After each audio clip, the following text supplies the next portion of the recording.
नमस्कार दोस्तों। किसी भी टाइपिंग सॉफ्टवेयर में काम करने के लिए हमें कीबोर्ड की जानकारी का होना आवश्यक है। इस वीडियो में हम माउस और कीबोर्ड को समझेंगे, तो आइए वीडियो शुरू करते हैं। कीबोर्ड के लेफ्ट टॉप में एक बटन दिया गया है जिसे एस्केप की कहा जाता है। किसी भी कार्य को कैंसिल करने के लिए इस बटन का उपयोग किया जाता है। जैसे अभी हमने फाइल मेनू पे क्लिक किया, अगर हमें फाइल मेनू का उपयोग नहीं करना तो कीबोर्ड के एस्केप बटन को दबाकर आप इसे कैंसिल कर सकते हैं। हम दूसरा एग्जांपल देखते हैं। हमने फ़ॉन्ट का विंडो ओपन किया जिसे डायलॉग बॉक्स भी कहा जाता है। इस फ़ॉन्ट के डायलॉग बॉक्स को बंद करने के लिए आप कैंसिल बटन का उपयोग भी कर सकते हैं, या फिर कीबोर्ड का एस्केप बटन दबाने पर भी इसे कैंसिल किया जा सकता है।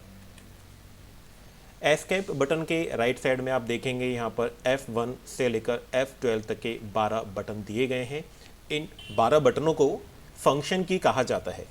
अलग अलग सॉफ्टवेयर में इन फंक्शन कीज़ का अलग अलग उपयोग होता है। फिर यहाँ पर एक बटन दिया गया है जिसका नाम टैब की है। टैब की के द्वारा कर्सर को आधा इंच आगे खिसकाया जा सकता है। आप स्क्रीन पर देखेंगे यहाँ पर एक लाइन ब्लिंकिंग कर रही है, इसे कर्सर कहा जाता है। कीबोर्ड का टैब बटन दबाने पर कर्सर को आधा इंच आगे खिसकाया जा सकता है। तो एक बार बटन दबाया हमने जिससे कि कर्सर आधा इंच पे आ गया। अगर हम फिर से प्रेस करें तो ये 1 इंच पे पहुंच गया। तो कर्सर को आधा इंच आगे खिसकाने के लिए हम टैब बटन का उपयोग करते हैं। यदि आप कर्सर को एक अक्षर आगे खिसकाना चाहते हैं तो इसके लिए कीबोर्ड के अंदर दिए गए सबसे बड़े बटन का उपयोग कर सकते हैं, जिसे स्पेस बार या बटन कहा जाता है। आप देखें, मैं यहाँ पर कीबोर्ड का बटन दबा रहा हूँ जिससे कि कर्सर एक अक्षर आगे खींच सकता है। दो शब्दों के बीच में एक अक्षर की जगह छोड़ने के लिए भी हम स्पेस बटन का ही उपयोग करते हैं। जैसे यहाँ पर मैंने नोवेल्टी शब्द लिखा, फिर एक बार स्पेस बटन दबाया और फिर कंप्यूटर शब्द लिखा, तो दो शब्दों के बीच में एक अक्षर की जगह स्पेस बटन के द्वारा दी जाती है। नेक्स्ट यहाँ पर कैप्स लॉक बटन दिया गया है। अगर आप कैपिटल लेटर लिखना चाहते हैं तो कैप्स लॉक बटन को एक बार दबाना है। कैप्स लॉक बटन दबाने पर कीबोर्ड में दी गई 3 लाइटों में से बीच वाली लाइट ऑन हो जाती है। अभी हम टाइप करें तो टाइपिंग किया गया सभी टेक्स्ट कैपिटल लेटर में लिखा जा रहा है। अगर आप फिर से स्मॉल लिखना चाहते हैं तो कैप्स लॉक बटन को फिर से दबाना है जिससे कि कीबोर्ड में दी गई बीच वाली लाइट ऑफ हो जाती है। अगर हम फिर से यहाँ लिखें कुछ स्मॉल लेटर में टाइप होता है।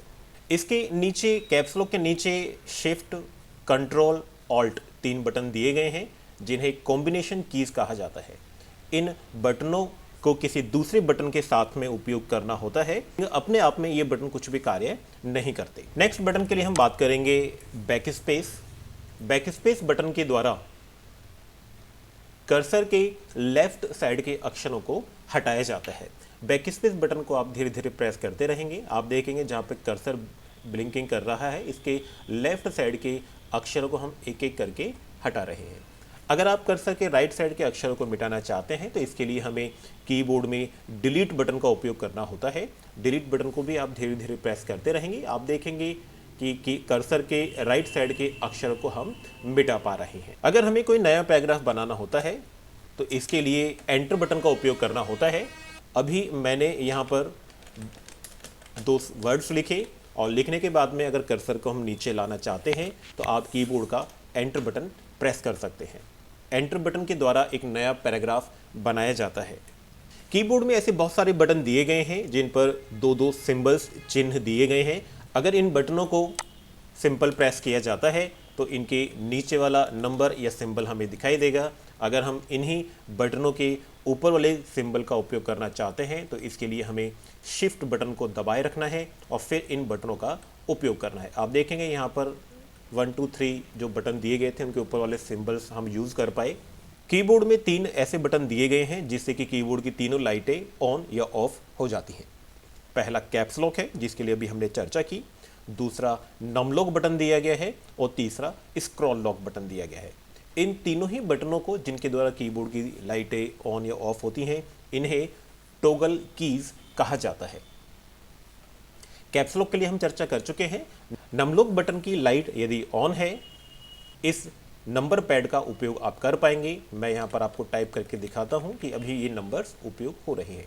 यदि आप नम लॉक बटन को फिर से प्रेस करेंगे तो लाइट ऑफ हो जाएगी। लाइट ऑफ होने के बाद में ये नंबर के रूप में काम ना करके कुछ दूसरा काम करते हैं।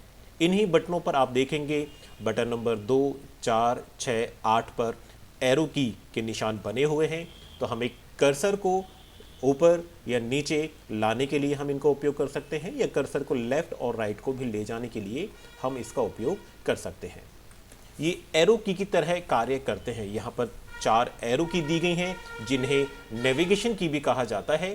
कर्सर को ऊपर नीचे या लेफ्ट राइट ले जाने के लिए हम इन एरो की का उपयोग कर सकते हैं।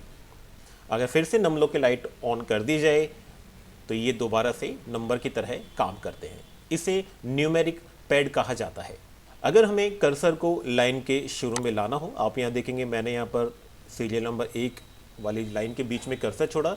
अगर हमें कर्सर को लाइन के शुरू में लाना है तो हमें कीबोर्ड का होम बटन एक बार प्रेस करना होगा। जैसे ही होम बटन हमने प्रेस किया तो कर्सर लाइन के शुरू में आ जाता है। अगर कर्सर को लाइन के आखिर में ले जाना हो तो यहाँ पर एंड बटन दिया गया है। एंड बटन दबाने पर कर्सर लाइन के आखिर में पहुँच जाएगा। पेज अप बटन के द्वारा एक बार में एक स्क्रीन ऊपर जाते हैं, जबकि पेज डाउन बटन के द्वारा एक बार में एक स्क्रीन नीचे जा सकते हैं। अब हम बात करते हैं माउस के लिए।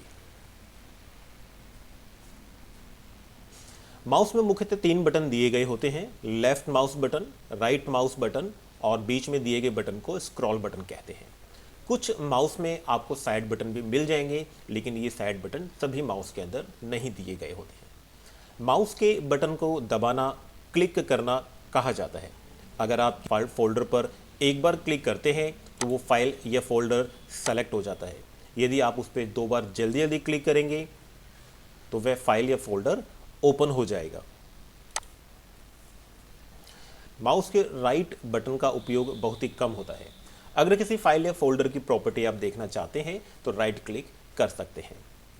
पेज को ऊपर या नीचे खिसकाने के लिए हम स्क्रॉल बटन का उपयोग भी कर सकते हैं। यहाँ पर आप देखेंगे स्क्रॉल व्हील के नाम से एक बटन दिया गया है। इस बटन को ऊपर या नीचे खिसकाने पर पेज ऊपर या नीचे मूव होता है। तो इस वीडियो में सिर्फ इतना ही। अगर वीडियो पसंद आया हो तो आप लाइक, शेयर और चैनल को सब्सक्राइब अवश्य करें। सभी बटनों से संबंधित जानकारी इस पेज में दी गई है। आप इस वीडियो को पॉज करके इन सभी को नोट कर सकते हैं। धन्यवाद।